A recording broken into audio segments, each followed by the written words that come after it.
Hey guys, Dave from the Nerdarchy. For nerds, by nerds, hang out with this nerd. Ted. And today we help a dungeon master put the role playing back in his role playing game.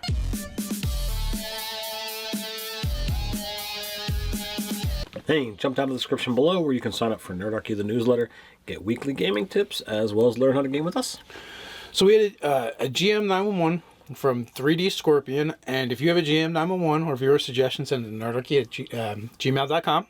So his question is, or his problem is the fact that he's not a strong role player, and it's not really his thing. He admittedly so. He's running the game for his players, and one of them really wants more role playing, and they enjoy it, but he really struggles to find it exciting. He struggles to find it exciting, and he wants to know how can he add more into his game. Now, whether I'm right or wrong, my impression from hearing his email or reading his email is that he's running dungeon crawls. It sounds like they get right into dice rolling, and if that's correct, well, you can always find ways to get role playing in the game. I find that even in combat, you can have jibes and jeers from the monsters. Anytime the players roll bad, have the monsters make fun of them, have the monsters say something silly. If the monsters roll bad or the players roll good, have some silly sound effects or have some things that happen and narrate what's going on, and that the players will follow more suit with that. It's like, oh, well, this is clearly what's going on. So if you're better at combat, right? That's perfect. Like, just start adding role playing into the combat. Like Ted said, if you have a DM screen, if you're using a DM screen, pin some post-its to it. Stick it on the inside. Taunt my players. Make fun of so and so. Come up with quips to use out of game, to use in game. You could probably even Google search. Search them for insults for elves or insults for dwarves or whatever. You could have the goblin that when he gets missed, he ducks and sticks his tongue out and whatever. Just little silly stuff like that. Start small. Try and just add one role playing encounter in your game a session, right? Just like this encounter, I don't anticipate there will be combat. Depending on your players, there might be. But when you put it in your mind, it's just an interaction. Maybe nothing's going to come of that encounter, or maybe they're going to gain a lifelong friend. Maybe they'll end up with companions that join the group. Maybe they'll end up with a base of operation, like if it's an innkeeper at a tavern. You can do different things and start building it slowly over time. You don't have to do it all at once. Come up with some NPCs that will be involved in the encounter. Use one at a time. Don't use multiple NPCs starting out, because you can grow into that later. So, maybe you just have an index card with a name, a loose description, and some traits that might come up in the encounter. And if you use that NPC, every time you use them, pull them out, put some more notes on them from whatever happened in that session, and you can start building a stack of NPCs that way. And you won't have to do nearly as much if you want to offer role playing to your characters, because if they enjoy interacting with those NPCs, they'll keep going back to them. And it'll start to take on a life of its own. And it's like anything. Like, if you do it more often, you're going to get better at it. And maybe if you do it more often too, you can find some fun in it for yourself as well. Like, try and do some self introspection on what is it you don't like about role playing. What are the things that don't excite you about it? Is there a way to do it in a way that does excite you? But you're only going to really find this out by exploring those options. And like I said, I would just do it little by little. Don't worry about doing everything once. Like, even if it's like every session, I'm going to try and put in one encounter that's solely role playing, and it could happen.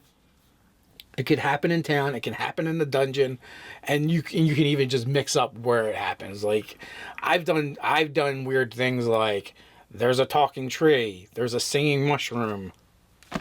You run into a prisoner. Like, these are all role playing encounters. You could have the audience with the Orc King before the fight happens, and there could be role playing, right before the encounter. There can be role playing during the encounter. Like, if they go off and do something and that there's a reward for, well, maybe the next session or the end of that session, is role playing getting the reward from whoever was giving it. So these are just some ideas off the top of my head. You could probably even Google role playing encounters for Dungeons and Dragons, and I think stuff will come up. I think so.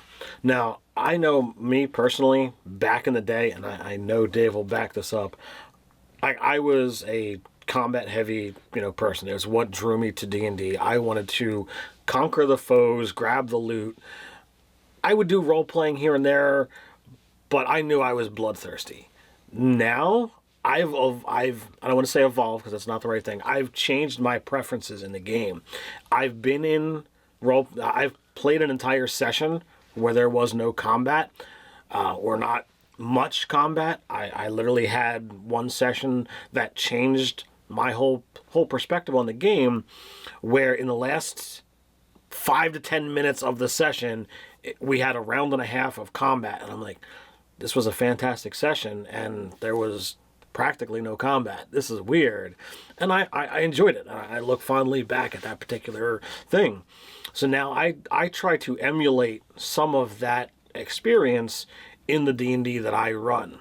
And I ran a session recently where there could have been combat had the players done X, Y, or Z. One combat did happen because the players did something I completely wasn't expecting.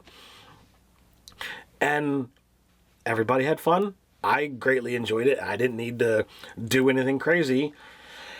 And I was like, all right, well, this is a way of doing things. Now, when I'm planning my sessions, even when I'm doing things that could very well be construed as this is just a dungeon crawl, I'll sit there and I'll ponder, all right, what can I do to add in role-playing into this session? Are they going to encounter some lost traveler? Are they going to encounter some magic item or thing that's sentient, even though it's not, not alive? How is this going to work? Because I feel if I don't put role-playing into my session, I've done something wrong as a DM. Now, everybody has their own thing. I'm not saying you have to do it. I'm saying me personally, for what I want to do, that's what needs to happen. I need to have role-playing to feel I did my job as a DM. The other thing, too, is the idea, maybe you have this idea that role-playing equals no conflict or no excitement, right? Because you can have both of those without having combat. Like, some problems just can't be solved with violence. And you can have it that they have to role-play their way through, whether it's negotiating with someone or intimidating someone or proving a case for something. It could be any number of things. But it could still be tension and conflict, and there could even still be a win-lose scenario and you can still battle. roll dice. Yes, you can roll dice if you need to, as well. And so, yeah, I mean, that's another thing. Think about, your social interaction skills and knowledge skills, right? If you need to construct your role-playing encounters like a combat, the tools are there. You can use them. And not to say that you're going to, every role-playing encounter is going to automatically become a dice-off, but maybe in your mind, if you approach building a role-playing encounter the way you do a combat encounter, it'll make more sense for you, or you can find the excitement or fun in it. Maybe, you can figure out how to create these obstacles for your players that actually don't involve any violence, but that doesn't necessarily mean it's going to exclude conflict. With that, there's another great place for you to get suggestions, and that's down in the comments. While you're there, like, share, and subscribe. You can check out all the articles over on nerdarchy.com. So until next time, stay nerdy.